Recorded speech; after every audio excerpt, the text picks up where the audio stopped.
Bonjour à tous, je vous retrouve aujourd'hui dans une vidéo pour vous faire une revue et une présentation des crayons de couleur Posca.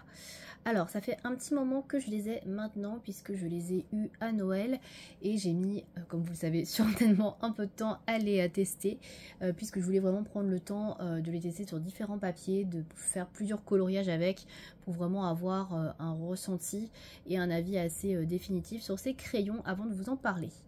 Alors, je vais vous donner bien évidemment, comme d'habitude, mon avis sur les crayons de couleur. Je vais vous dire ce que j'en pense sur différents papiers, etc. Avant de rentrer dans ces détails, on va parler d'abord de l'aspect financier et où on peut trouver les crayons. Alors, on peut les trouver sur différents sites. Ils sont notamment vendus sur le site du Géant des Beaux-Arts, sur le site de Rougier Play ou encore sur Amazon. Alors, en termes de tarifs, je vous recommande, si vous achetez la boîte de 36, de les prendre sur le site d'Amazon, puisqu'ils sont vraiment au tarif le plus intéressant. Ils sont vendus à 52 € les 36. Sur le site de Rougier Play, ils sont à 66 € les 36. Et enfin, sur le site du Géant des Beaux-Arts, ça a encore augmenté, alors que c'est déjà hyper cher. Ils sont à 82,50 €. Là, c'est vraiment très très cher. En termes d'achat à l'unité, je crois qu'on peut les trouver seulement, alors d'après ce que j'ai pu regarder, en tout cas en France il me semble, sur le site du Géant des Beaux-Arts, ils sont à 2,55 € l'unité au niveau des crayons, donc c'est des crayons qu'on peut tous racheter à l'unité. Voilà pour l'aspect financier, voilà, on va dire des crayons. Donc je vous conseille de les prendre sur Amazon, voilà, c'est vraiment le meilleur rapport qualité-prix. Et sinon, on va partir sur la revue et la présentation de ces crayons. Donc ils se présentent sous une boîte comme ceci en métal. Alors il y avait une boîte plastique tout autour qui les emballait, que je n'ai pas conservé puisque voilà, ça suffit largement. Et donc en fait à la base ils sont vendus donc dans la boîte en plastique et ils sont vendus comme ça, et vous avez l'élastique à côté pour les tenir, parce qu'en fait chaque rack, vous voyez, se décompose et ne tient pas. Donc si vous voulez balader votre boîte comme ça, faites attention parce que ça peut tomber par terre, hein, clairement. Voilà, donc vous avez différents racks de crayons de couleur. Donc au total, vous en avez 3. Vous avez à chaque fois 12 crayons sur chaque rack. Donc là, j'ai gardé le nuancier de base qui était proposé par la marque, parce que franchement, il me convenait plutôt bien au niveau du rangement. Donc on a tout d'abord tout un rack avec des couleurs blanche, crème, jaune, orangé, rouge, rose et violacé. On part ensuite sur du prune, violacé, bleu, vert. Et on va terminer avec le dernier rack sur des couleurs, donc dans les tons verts, sur des couleurs un petit peu, là on a un peu une couleur chair, ocre, brun, marron, gris et enfin noir. Voilà pour les couleurs de qui composent les Posca. Je vais vous montrer bien évidemment tout ça dans un nuancier parce que c'est quand même ce qui nous intéresse, hein, de voir un petit peu les couleurs en action. Donc j'ai fait un nuancier que je n'ai pas encore plastifié parce qu'en fait j'attends de voir si j'ai une autre gamme pour les plastifier. Voilà, tout simplement, là vous voyez j'ai cette partie là qui est vierge. Voilà, si j'ai une petite gamme je mettrai l'autre gamme ici et je plastifierai ensemble. Voilà, tout simplement. Donc voici le nuancier. Donc ils n'ont pas de nom, ils ont juste des numéros, ils sont numérotés donc avec des chiffres qui n'ont pas vraiment de sens, hein, puisque on trouve des numéros 46, 76, donc bon voilà, ne me demandez pas pourquoi, je ne sais pas, mais en tout cas il n'y a que 36 couleurs dans la gamme, il n'y en a pas d'autres, donc voilà, je ne sais pas pourquoi ça va jusqu'à 76, aucune idée. Donc je les ai rangés, comme je vous disais, dans l'ordre du nuancier qui était proposé par la marque. J'ai gardé le rangement qui me convenait bien. Donc vous avez le numéro 1 qui est un blanc. Vous avez le 46 qui est un jaune très pâle, un peu crème. Le jaune, du jaune orangé. Un orange, donc voilà, il n'y a pas trop de jaune. Moi je trouve qu'on a très très bonne balance entre les jaunes. Pour moi ça suffit largement. Je ne suis pas une grosse fan de jaune. Pour moi c'est vraiment le bon compromis. Voilà. Ensuite on balance donc dans les oranges, donc on a un orange bien orangé. Ensuite on a du rouge, donc là du rouge on en a plusieurs quand même, on a 1, 2, 3, 4, 5 rouges potentiellement. Donc là pour une petite gamme de 36 je trouve que c'est quand même pas mal. On a un peu un rouge assez clair, un peu vermillon entre le rouge et l'orangé. Un rouge plus coquelicot, un rouge un peu plus foncé, et là on a un peu un rouge un peu brique je dirais. Et celui-ci qui est un rouge rose, ça fait un peu la transition entre le rose qui est ici et le rouge, mais on n'est pas vraiment sur un rose, voilà, c'est un petit peu entre les deux. Donc on a quand même pas mal de rouges et qui sont tous, je trouve, assez différents, donc ça c'est vraiment pas mal du tout. Ensuite on a donc un petit rose, on en a un seulement, mais c'est un joli rose moyen, un violet, Ensuite, on bascule sur plutôt un fuchsia. Alors celui-ci, je ne saurais pas trop le décrire. Je dirais un petit peu un lit de vin clair ou fuchsia un petit peu rouge. Voilà, je ne sais pas trop le définir. Bon, c'est pas énormément en rose violacé, il n'y a pas grand chose, hein, comme vous pouvez le voir. Voilà, ça reste quand même assez léger. On arrive maintenant sur la gamme de bleus. Donc là, sur les bleus, on est à 5 bleus à peu près. Donc on a un bleu très foncé, un bleu marine, un bleu un peu plus outre-mer, un bleu un peu jean. Voilà, un bleu pervenche, et là on est sur entre bleu vert, un peu turquoise, jade bleu, etc. Donc là on est entre les deux. Soit on peut le faire rentrer dans le vert, soit on peut le faire rentrer dans le bleu. Voilà, c'est un peu comme on veut. Et donc ensuite on bascule sur la gamme de verts. Et donc là on est à 1, 2, 3, 4, 5, 6, 7 verts. Donc c'est beaucoup je trouve pour une gamme de 36. 7 verts c'est pas mal du tout. Moi qui suis très fan de verts, je suis particulièrement contente d'en avoir pas mal. Donc voilà, donc on a des verts qui sont quand même assez clairs ici. On a du vert un peu kaki, vert olive ici. Et ensuite on va basculer sur des verts plus foncés. Donc là on a un vert foncé un petit peu... je trouve plus le mot que je voulais dire, mais là on a un vert très foncé, on va dire un peu plus sapin, et celui-ci qui tirerait limite un petit peu vers le bleu, celui-ci un peu plus vers le jaune, voilà. Ensuite on a une couleur chair, donc c'est la seule couleur chair que je trouve qu'il y a dans cette gamme, voilà, c'est la seule et unique, hein. Ensuite on part sur les ocres, donc on a deux ocres, un ocre clair et un ocre moyen, et après ensuite on part sur du marron, qui peut être un peu entre le marron et l'ocre. Un marron chaud, un marron très foncé, et ensuite on a 3 gris, un clair, un moyen, un foncé, et enfin la dernière couleur, le noir. Voilà pour le nuancier des crayons Posca. Je trouve qu'au niveau des marrons, on n'est pas trop mal. Si on considère que celui-ci est un marron, on a 3-4, voilà, si on met les ocres avec. Les gris 3, c'est largement suffisant, sachant qu'on a un noir. Je trouve que la balance est bien. C'est un petit peu faible au niveau des couleurs chères, on n'en a malheureusement qu'une seule. Après, je dirais que les violets, roses, etc., on n'a pas grand chose non plus. Le bleu, ça va, c'est correct. Voilà, je trouve que le point fort de ce nuancier, avec seulement 36 couleurs, c'est vraiment les rouges. Les rouges, on en a pas mal. Les verts, on en a pas mal. C'est vraiment les deux couleurs, on va dire, vraiment qui sont vraiment bien représentées. Le rouge et le vert. Après, le reste est plutôt bien équilibré. Voilà. Pour mes remarques sur ce nuancier des Posca. Alors, une gamme de 36 couleurs, forcément, c'est pas une grosse gamme. C'est pas une grande gamme de couleurs avec laquelle vous pourrez faire tout ce que vous voulez, etc. dans vos coloriages. Néanmoins, je trouve qu'elle est quand même pas trop mal équilibrée et qu'on peut faire quand même pas mal de choses avec. Donc ça, c'est plutôt un bon point selon moi. Alors, avant de basculer vers des coloriages que j'ai réalisés, vous montrer un petit peu ce que ça donne sur différents papiers, on va parler un petit peu plus des crayons en soi. Donc déjà, il faut savoir que ce sont des crayons à base de cire et d'huile, donc il y a les deux. On a souvent la team cire et la team huile, et bien ces crayons-là sont un mélange entre la cire et l'huile. Donc voilà, ils ne sont pas vraiment dans les polychromos qui sont à base d'huile, et ne sont pas non plus dans les Prismacolor qui sont à base de cire. C'est une texture un petit peu entre les deux. Donc je vais vous montrer un crayon un peu plus, voilà. Donc il se présente comme ceci, donc c'est un crayon noir qui est assez bien, oui franchement il est assez bien fini, hein, il n'y a pas grand chose à dire. Donc voilà, Mitsubishi Pencil, le bois est plutôt beau, franchement j'ai pas trop à dire sur la qualité du bois, il est bien. Le crayon en soi est plutôt beau aussi, j'ai rien à dire non plus. La couleur est plutôt bien indiquée. Le numéro par contre est pas très clair, il est indiqué ici, tout au bout. Voilà. Donc, alors c'est pas mal dans un sens, puisque quand vous terminez votre crayon et qu'il est tout petit, bah, vous avez encore la possibilité de voir le numéro tout au bout, à la fin, vraiment au dernier moment. Mais en même temps, bah, c'est pas très lisible, et quand vous recherchez dans votre nuancier une couleur, bah, vous voyez pas spécialement la référence. Donc ça peut être un petit peu gênant, mais j'ai envie de dire, dans une gamme de 36 couleurs, je pense qu'on se repère quand même assez rapidement. C'est pas non plus une gamme de 72 ou 100-150 couleurs, donc c'est pas non plus un très gros défaut. Voilà. En tout cas, en termes de finition, je les trouve vraiment bien finis. J'ai rien à dire, que ce soit sur le bois, sur les finitions, ils sont vraiment très beaux. Ce sont des beaux crayons, je trouve. Voilà. En termes de texture, de glisse sur le papier, alors je ne sais pas si vous allez pouvoir vous en rendre compte sur le nuancier, en sachant que je le fais sur du papier canson en général, donc c'est du papier dessin qui est assez granuleux et qui n'est pas forcément représentatif de ce qu'on peut retrouver dans les livres de coloriage, qui sont en général des papiers assez lisses, donc ça ne va pas ressortir tout à fait pareil. Néanmoins, ce sont des crayons qui sont quand même très pigmenté, je trouve. On a quand même une belle opacité, un beau pigment en un seul passage, donc ça c'est plutôt cool.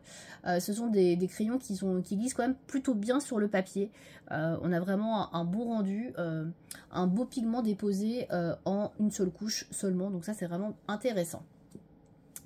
Alors on va quand même passer au point positif, point négatif selon moi, et après donc je vous finirai avec les livres de colo dans lesquels j'ai colorié avec. Alors moi les principaux points positifs de ces crayons Posca, je dirais que c'est quand même un nuancier intéressant et quand même assez bien équilibré. Alors effectivement il y a des manques dans certaines couleurs, mais c'est normal puisqu'on est sur une petite gamme de crayons, mais on a quand même de chouettes couleurs je trouve dans cette gamme de Posca qu'on n'a pas forcément dans d'autres marques où on peut avoir jusqu'à 72 crayons de couleur. Je pense notamment aux crayons chez Derwent, particulièrement les Procolor ou encore les Color Soft où vous avez que 72 teintes, où il y a quelques manques peut-être dans certaines couleurs.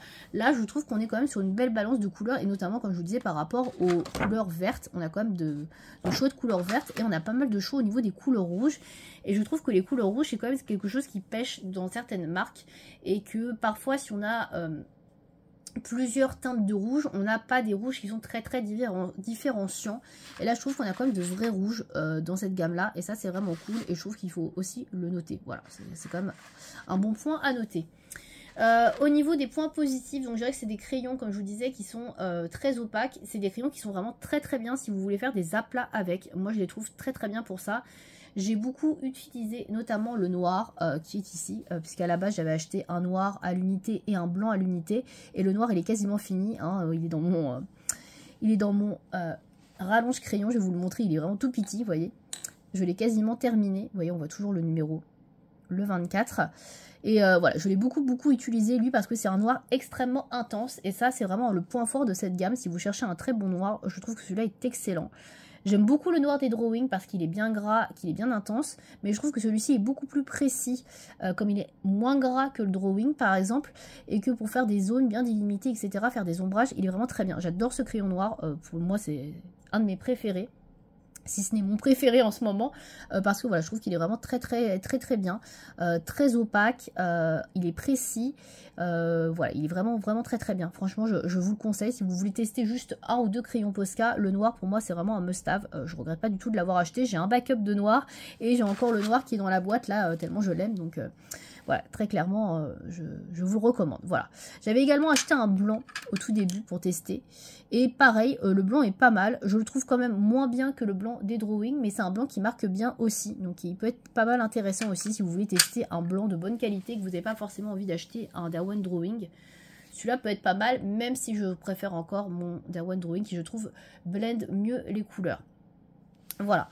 Alors moi j'aime beaucoup ces crayons comme je vous disais pour faire des aplats. Je trouve qu'ils sont parfaits pour ça parce qu'ils ont un rendu très opaque, très couvrant en une couche. On n'a pas besoin d'y revenir plusieurs fois, et si par exemple vous faites des mystères, eh bien je pense que c'est des crayons que vous pouvez très bien utiliser dans les mystères, même s'il n'y a pas beaucoup de couleurs, parce que ils sont vraiment top pour ça. J'en ai utilisé quelques-uns de temps en temps dans des mystères, et franchement ils font très bien le job je trouve. Au niveau de la couvrance, ils sont top. Voilà. On va passer au petit point négatif, pareil selon moi. Alors moi mon principal point négatif c'est que je trouve qu'il sature quand même un petit peu rapidement le papier. Alors c'est pas du crayon moyenne gamme, qu'on s'entende bien, on n'est pas non plus sur la même chose, mais je trouve qu'il sature beaucoup plus vite le papier par exemple que des crayons gamme artiste comme les Lightfast, les Luminance, les Polychromos ou encore les Prismacolor. Je trouve que ça sature quand même beaucoup plus vite. Alors ça sature moins vite que des Artix. Je trouve d'ailleurs qu'ils sont assez proches des Artix au niveau de la texture. Vous me direz si vous avez les Artix et les Posca ce que vous en pensez, mais je trouve qu'ils sont quand même assez proches des Artix au niveau de la texture du crayon et du rendu. Ils saturent beaucoup moins vite que les Artix. Les Artix quand même saturent assez rapidement le papier. Ceux-là saturent beaucoup moins, mais je trouve qu'ils ont quand même un pouvoir de saturation qui est quand même assez faible, et ça c'est ce qui pêche un petit peu pour moi. Je les ai utilisés dans certains livres de colo, et j'ai quand même un petit peu galéré à mélanger les couleurs au bout de quelques couches. Il a fallu que je puisse revenir dessus avec un blender pour pouvoir vraiment avoir un rendu plus uniforme. Voilà, je les trouve un petit peu moins un peu moins smooth, je dirais, je sais pas, qui glissent un petit peu moins sur le papier, etc., qui se fondent un petit peu moins bien que des crayons haut de gamme, voilà. Mais ce n'est pas non plus du moyen de gamme, pour moi, je dirais qu'il se situe entre le moyen de gamme et les gammes artistes, voilà, c'est un peu entre les deux, si je devais les classer. Même s'ils ont le prix, on va dire, de crayons plutôt haut de gamme, pour moi, ça reste du moyen de gamme plus. Voilà, si je peux m'exprimer comme ça. Donc, je vais vous présenter des coloriages que j'ai réalisés du coup avec ces crayons, puisque je les ai testés quand même. Hein. C'est le but de la vidéo, hein, de vous montrer aussi les réalisations que j'ai réalisées avec. Donc, j'ai tout d'abord réalisé dans du Rita Berman, voilà, pour vous donner une idée du papier que j'ai pu utiliser. Donc, j'ai réalisé un monochrome un petit peu bleuté, même carrément bleuté. Hein. Donc là, j'ai utilisé que des Posca bleus. Alors, je crois pas que je l'ai publié, ce coloriage-là, il me semble pas encore. Faut que je regarde. J'avoue que je suis un petit peu à la bourre sur les publications, voilà. Donc voilà, je vais réaliser tout ça donc avec mes Posca. Il y a pas mal d'aplats, vous voyez peut-être sur les tours des cœurs, etc. Et je trouve qu'ils sont assez couvrants, assez opaques, vous voyez. Donc ça c'est pas mal. Après j'ai essayé quelques petits dégradés avec, etc. Mais voilà, je sais pas non plus les trucs de folie. Voilà, ça reste très simple ce que j'ai fait. Mais là c'est que du, voilà, du bleu. J'ai utilisé 4 ou 5 couleurs, ouais je crois. Bah ouais, les 5 couleurs que j'avais de bleu dans le nuancier Posca pour réaliser ça.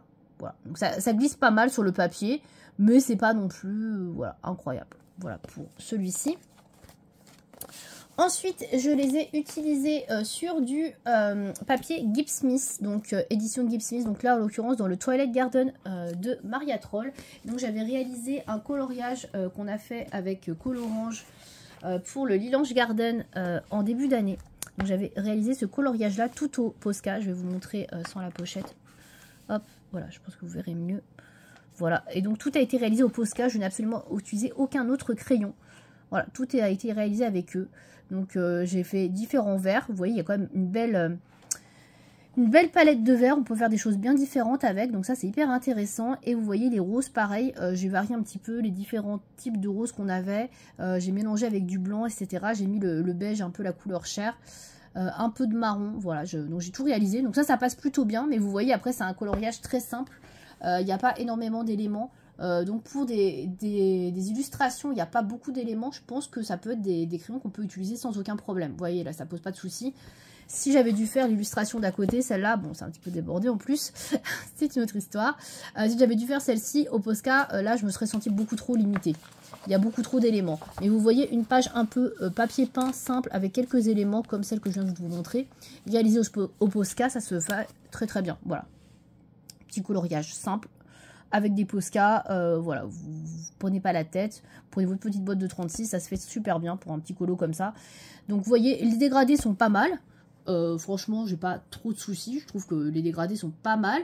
Après, effectivement, je les trouve moins fondus, on va dire, qu'avec d'autres crayons. Voilà, je suis venue repasser sur certains éléments avec un blender parce que je trouvais que ça restait un petit peu brut, on va dire, et pas assez, assez fondu. Voilà, c'est juste le petit bémol, je dirais, mais sinon, j'en suis pas mécontente. Et enfin, un dernier coloriage que j'ai réalisé dans un autre papier. Donc ça, c'est un coloriage que je vous montre en exclusivité, puisque vous le verrez dans mes coloriages terminés le mois prochain. C'est dans le Circle of Nature de Karolina Kubikowska, donc c'est son dernier livre.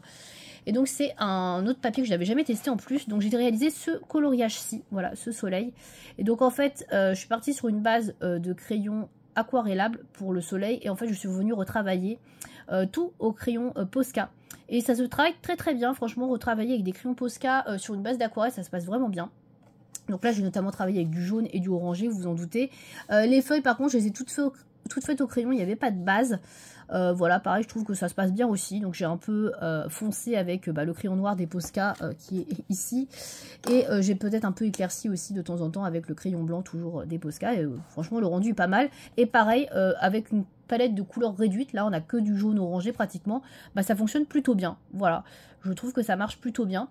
Donc pour moi, franchement, ce serait des crayons de couleur à utiliser sur des colos, des petites illustrations où vous n'avez pas envie de mélanger beaucoup de choses, vous n'avez pas énormément d'éléments. Voilà, je pense que ça peut très bien passer sur ce type d'illustration. Et sur les papiers que je vous ai montrés, franchement, il glissait plutôt bien, pardon. Après, si je devais donner une préférence au niveau du papier à utiliser, j'en ai pas spécialement pour l'instant. Je trouve que c'est assez équivalent, que ce soit sur le papier Gift Smith, celui de Carolina ou celui de Rita Berman. Je trouve que ça glisse à peu près pareil sur chacun. Voilà, je trouve que les dégradés sont bien, mais ils sont pas aussi faciles à faire qu'avec des crayons de luminance Light Fast ou encore des Prismacolor ou même encore des polychromos. Je trouve que c'est un peu plus compliqué à faire, mais je trouve que ce sont des crayons qui sont quand même très intéressants au niveau de la texture. Ils sont assez gras quand même au premier abord, mais ils saturent un petit peu rapidement le papier. Je pense qu'il faut y aller mollo sur le crayon, pas trop appuyé si vous voulez faire plusieurs couches et avoir un rendu beaucoup plus flou, beaucoup plus fondu. Voilà. Bah écoutez, je pense que je vous ai tout dit sur les crayons Posca. Si vous avez des questions par rapport à ces crayons, eh bien n'hésitez pas, peut-être que j'ai oublié de donner quelque chose, de préciser quelque chose. Dans ce cas-là, n'hésitez pas à me dire dans les commentaires. Si vous les avez testés, n'hésitez pas aussi à me donner votre avis, comment dire, votre opinion sur les crayons et à me dire dans quel livre vous les utilisez, sur quel papier vous aimez particulièrement les utiliser par exemple, hein, ça peut toujours être intéressant. Et puis bah moi écoutez, je pense que je vous ai tout dit, c'est des crayons que j'aime bien. Je les trouve sympas, je trouve que c'est une jolie gamme qui est pour moi entre la moyenne gamme et la gamme artiste. Le nuancier est plutôt sympathique, intéressant. Et voilà, je prends plaisir à les utiliser et j'aime beaucoup, moi comme je vous dis, mon gros coup de cœur, ça reste le crayon noir que je trouve très bien pour pouvoir faire des ombrages notamment. Je l'aime beaucoup pour ça. Voilà, et bien écoutez, j'espère que cette vidéo aura pu vous être utile. Si vous cherchiez des informations sur les postcards, si vous hésitiez à vous les prendre, voilà. Les infos, les liens, etc. Vers le site d'Amazon. Je ne sais pas si je mettrai Jean des Beaux-Arts parce que c'est pas très intéressant niveau tarif, mais en tout cas il y aura le lien vers le site Amazon si vous voulez regarder les crayons. Donc ça évolue hein, malheureusement les tarifs, mais ça reste aux alentours de 52 €, on va dire à peu près sur Amazon pour les 36 Posca. Eh bien, je vais vous laisser là.